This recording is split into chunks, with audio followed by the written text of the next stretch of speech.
మత కల్లోలాలకు మారుపేరు బంగ్లాదేశ్. మనం అందరూ గమనిస్తూనే ఉన్నాం. బంగ్లాదేశ్లో 2024 తర్వాత జరుగుతున్నటువంటి ఒక నేపథ్యం చాలా భయంకరంగా ఉంది. ముఖ్యంగా మనం గమనించినట్టయితే అక్కడ మైనారిటీస్కి ఏమాత్రం కూడా వాళ్ళకి సేఫ్టీ కానీ సెక్యూరిటీ కానీ ఏమాత్రం కూడా లేదు. మరీ ముఖ్యంగా ఈ మెజారిటీస్ ఎవరైతే ఉన్నారో వాళ్ళు బంగ్లాలో ఉన్నటువంటి డిఫరెంట్ పొలిటికల్ డొమైన్స్ వాళ్ళందరూ కూడా ముఖ్యంగా హిందువుల్ని టార్గెట్ చేయటం అనేటువంటిది మనం చూస్తూ ఉన్నాం. మనకు 25లోనే దీపు దాస్ అనేటువంటి ఒక వ్యక్తిని చంపారు. అలాగే ఇప్పుడు లేటెస్ట్గా మనం చూసినట్టయితే 26లో కూడా మనం నయన్ సాధు అనేటువంటి ఒక కాళీ శివ టెంపుల్ పూజారి, అతను కేర్ టేకర్, ఆయన్ని కూడా చంపినట్టుగా ఇప్పుడు మనకు వార్తలు వస్తున్నటువంటి నేపథ్యంలో అసలు బంగ్లాదేశ్లో ఏం జరుగుతుంది, బంగ్లాదేశ్లో ప్రభుత్వం ఉన్నా కూడా ఎందుకు ఈ విధంగా మనకు యూనెస్ యొక్క కేర్ టేకర్ గవర్నమెంట్లో చాలా రకాలైనటువంటి హింస అసలు సర్ఫేస్ అయినవి చాలా కొంత అండి. బంగ్లాదేశ్ గురించి కొంతమంది సన్నిహితులు అక్కడ ఉన్నారు కాబట్టి వాళ్ళ ద్వారా మనకు తెలుస్తున్నటువంటి అంశాలు ఏంటంటే అక్కడ హిందువుల పరిస్థితి చాలా దారుణంగా ఉంది. అసలు హిందువు కనిపిస్తేనే అక్కడ ఉన్నటువంటి వాళ్ళలో ఒక రకమైనటువంటి కోపావేశాలు రావటం, ఏ చిన్న అసలు కారణం లేకుండానే హిందువుల్ని చాలా ఇబ్బందులకు గురి చేయడం. ఇక ఫండమెంటల్ రైట్స్ విషయం అయితే మనం మాట్లాడిన అవసరం లేదు. ఫండమెంటల్ రైట్స్ అనేటువంటిది హిందూ మైనారిటీస్ కానివ్వండి, even Christians are also facing the same fate. కాబట్టి అక్కడ బంగ్లాదేశ్లో ప్రధానంగా ఉండేటువంటి హిందువుల యొక్క మనోభావాల్ని పూర్తిగా కాలరాశారు. అలాగే మనం హిందువుల్లో ఉన్నటువంటి ముఖ్యంగా ఎవరైతే ఆలయాలకు సంబంధించినటువంటి ప్రముఖులు కానివచ్చు, పెద్దలు కానివచ్చు, అలాగే కేర్ టేకర్స్ కానివచ్చు, పూజారులు కానివచ్చు, అర్చకులు కానివచ్చు, ఇలా ఆలయానికి సంబంధించిన వాళ్ళను ముఖ్యంగా టార్గెట్ చేసి వాళ్ళు అంతమొందిస్తున్నటువంటి ఒక నేపథ్యాన్ని మనం చూస్తూ ఉన్నాం. ఇది అసలు దేనికి సంకేతం అని మనం కనుక ఒక్కసారి ఆలోచన చేస్తే బంగ్లాదేశ్ గవర్నమెంట్లో ముఖ్యంగా ఒక ఉద్దేశం ఉన్నట్టు మనకు అనిపిస్తుంది. అదేంటి అంటే అసలు మైనారిటీస్ మీద ఈ విధంగా దమనకాండ జరుగుతూ ఉంటే ఇప్పుడు పవర్లోకి వచ్చినటువంటి తారిక్ రెహమాన్ గారు కూడా ప్రైమ్ మినిస్టర్, ఇప్పుడు BNP పార్టీ చీఫ్ అతను, మరి వారు వచ్చిన తర్వాత కూడా పెద్దగా మార్పేం మనకు కనిపించడం లేదు. అర్లియర్ యూనిస్ యొక్క నేతృత్వంలో అయితే అసలు ఆ ఆగడాలు మనం ఊహ కూడా చేయలేము. ఇళ్లల్లోకి రావటం, వ్యాండలైజ్ చేయటం, అలాగే అక్కడ ఉన్నటువంటి స్త్రీల యొక్క మాన ప్రాణాలను హరించడం, అలాగే హిందువు అని కనిపించిన ప్రతి ఒక్కరిని కూడా అనేక రకాలుగా హింసించడం, వాళ్ళ వృత్తులన్నింటినీ కూడా ధ్వంసం చేయడం, వాళ్ళ ఆఫీసులన్నింటినీ కూడా పడగొట్టేయటం, వారికి ఎక్కడ ఎంప్లాయ్మెంట్ ఇవ్వకపోవడం. మరి వీటన్నిటి యొక్క ఆంతర్యం ఏంటి అని కనుక మనం చూసినట్టయితే దాని ఆంతర్యం ఒక్కటే, హిందువులు బంగ్లాదేశ్లో ఉండరాదు అనే ఒక ఉద్దేశంతోనే బంగ్లాదేశ్లో ఉన్నటువంటి వాళ్ళు కృతనిశ్చయంతో ఈ విధంగా ఒక ప్లాన్డ్ స్ట్రాటజిక్ దాడులు అనేటువంటివి చేస్తూ ఉన్నారు. హిందూ కమ్యూనిటీ ఎక్కడున్నా కూడా, ఏ దేశంలో ఉన్నా, మైనారిటీగా ఉన్నా మెజారిటీగా ఉన్నా ఎప్పుడు కూడా మిగతా వాళ్ళతో కాన్ఫ్లిక్ట్ ఉండదండి. ఇప్పుడు మనం భారతదేశంలోనే చూస్తున్నాం, మెజారిటీగా ఉన్నా కూడా మైనారిటీస్కు మనం ఎంత గౌరవం ఇస్తున్నామో, మైనారిటీస్ ఇక్కడ ఎంత ఫ్రీగా ఉన్నారో వాళ్ళకి ఎడ్యుకేషన్ కానివ్వండి, ఎంప్లాయ్మెంట్ కానివ్వండి, అలాగే ప్రాపర్టీస్ కానివ్వండి, వాళ్ళకు ఉన్నటువంటి ఫండమెంటల్ రైట్స్ కానివ్వండి, ఎక్కడ కూడా భంగపడలేదు. ముఖ్యంగా they are leading luxurious and very happy and peaceful lifes. మరి అదే మన పొరుగు దేశం. అసలు బంగ్లాదేశ్ ఆవిర్భావానికి కారణం ఎవరైనా అడిగితే అది ముమ్మాటికి భారతదేశమే. మరి మీకు లైఫ్ ఇచ్చారు, దేశం యొక్క ఐడెంటిటీ ఇచ్చారు, పాకిస్తాన్తో యుద్ధం చేసి మరీ గెలిపించి బంగ్లాదేశ్ను ఒక దేశంగా రూపొందేటట్టు చేశారు. మరి ఇంత త్యాగం చేసి, అలాగే మనం పోరాటం చేసి బంగ్లాదేశ్ని ఎలా అయితే ఫామ్ చేయించామో, మరి బంగ్లాదేశ్లో ఆ విధంగా కృతజ్ఞత అనేటువంటిది ఉండాలి కదా.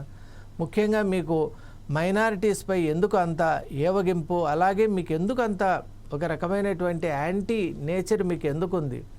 అసలు ఇండియన్స్ పట్ల మీకు ఉండవలసినటువంటి గౌరవము, ఆదర, అభిమానాలు ఎందుకు కరువవుతున్నాయి? బంగ్లాదేశ్ అస్తిత్వానికి కారణమే భారతదేశం అనేటువంటి విషయం మీరు మర్చిపోయారా? ఈనాటికి కూడా మీకు ప్రధానంగా ఉన్నటువంటి జూట్ ఇండస్ట్రీ కానివ్వండి, అలాగే డిఫరెంట్ ఇండస్ట్రీస్కు చేయూతనిస్తున్నది భారతదేశం. అలాగే మీ ఫార్మా ఇండస్ట్రీని నిలబెట్టింది భారతదేశం. అలాగే మీలో ఉన్నటువంటి కోవిడ్ టైంలో మనం పంపించినటువంటి వ్యాక్సిన్స్ వల్లే అక్కడ లక్షలాది మంది ప్రాణాలు కాపాడబడ్డాయి. మరి ఆ విషయాన్ని కూడా మీరు ఎలా మర్చిపోయారు? భారతదేశం చేసినటువంటి సేవలు, అలాగే హిందువులు మీ దేశంలో మీకు ఇచ్చినటువంటి కాంట్రిబ్యూషన్ కూడా తీసుకుంటే మేజర్గా అక్కడ ఉన్నటువంటి ఇండస్ట్రీస్ కానివ్వండి, మ్యాన్ పవర్ కానివ్వండి, ఆర్టిస్టిక్ పవర్ కానివ్వండి, స్కిల్ కానివ్వండి, ఇదంతా కూడా హిందువులు మీకు ఎప్పుడూ కూడా కొరత లేకుండా దేశభక్తితో చేశారు. ఏ రోజు కూడా వాళ్ళు దేశానికి వ్యతిరేకంగా వాళ్ళు ప్రవర్తించలేదు. అలాగే ఎటువంటి స్కామ్స్లో కానీ స్కీమ్స్లో కానీ వాళ్ళు ఇండల్జ్ కాలేదు. బంగ్లాదేశీయులుగానే వాళ్ళు దేశానికి చేయవలసినటువంటి సేవ చేశారు, చేస్తూనే ఉన్నారు. మరి ఈ నేపథ్యంలో మైనారిటీస్ యొక్క ప్రొటెక్షన్ అనేది బంగ్లాదేశ్ గవర్నమెంట్ యొక్క అజెండాలో ఎందుకు లేదు అని ప్రశ్నిస్తున్నాం. ముఖ్యంగా మనకు ఇంటర్నేషనల్ హ్యూమన్ రైట్స్ కూడా చాలా స్పష్టంగా చెబుతోంది. ఇంటర్నేషనల్ హ్యూమన్ రైట్స్ అసోసియేషన్ ప్రకారం, మనకు ఆ పర్టికులర్ కమిషన్ ప్రకారం ఇటువంటి మైనారిటీ ప్రొటెక్షన్ అనేది ఏ దేశంలో కూడా చాలా ముఖ్యం. మన భారతదేశం కనుక తీసుకున్నట్టయితే ఇప్పటికి కూడా టిబెట్ నుంచి వలస వచ్చినటువంటి వాళ్లకు మనం ఆశ్రయం ఇచ్చాం. ఈనాటికి కూడా వాళ్ళు అద్భుతంగా వాళ్ళ యొక్క ఆ టిబెట్ పాపులేషన్ అనేది భారతదేశంలో కలిసిపోయింది. మరి ఇటువంటి ఆశ్రయం ఇస్తూ అందరినీ ఆదుకుంటూ ఉన్నటువంటి రోహింగ్యాస్కి కూడా మనం ఆశ్రయం ఇచ్చాం. మరి మీరు ఇంతగా మాట్లాడుతున్నారు, మరి రోహింగ్యాస్కు మీ దేశంలో ఎందుకు ఇవ్వలేకపోయారు? బర్మా నుంచి వచ్చినటువంటి రోహింగ్యాస్ మన దగ్గర ఎందుకు తలదాచుకుంటూ ఉన్నారు? అసలు మైనారిటీస్ విషయంలో భారత్ తీసుకున్నటువంటి చర్యలు చూసి ప్రపంచ దేశాలే హర్షిస్తున్నాయి. ఇక్కడ ఉన్నటువంటి మైనారిటీస్కి ఉన్నటువంటి ఫెసిలిటీస్ నిజంగా ఏ దేశంలో ఎక్కడ ఎవరికీ కూడా లేవు.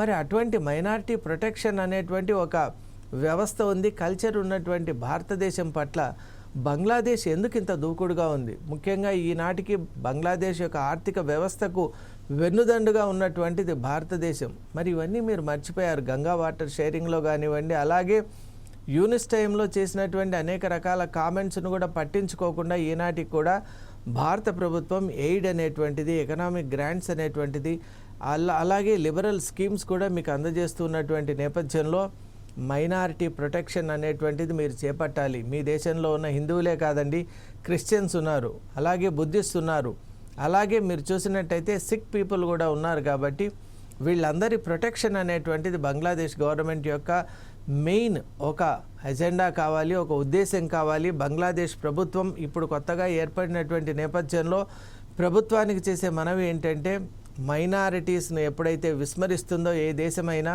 తప్పక ఆ దేశం కూలిపోవడానికి సిద్ధంగా ఉండాలి అని మనకు చరిత్ర చెబుతున్నటువంటి నేపథ్యంలో minorities are important for the welfare of any nation. అది బంగ్లాదేశే కాదు, ఏ దేశంలో కూడా ప్రజల్లో ఒక రకంగా శాంతి, అలాగే అండర్స్టాండింగ్, అలాగే డిఫరెంట్ గ్రూప్స్ ఆఫ్ పీపుల్ కలిసి ఒక హార్మోనియస్ లివింగ్తో ఉన్నప్పుడే ఆ దేశం ప్రాస్పరిటీ వైపు వెళ్తుంది. కాబట్టి ఖచ్చితంగా బంగ్లాదేశ్ ఇకనైనా మేల్కొనాలి.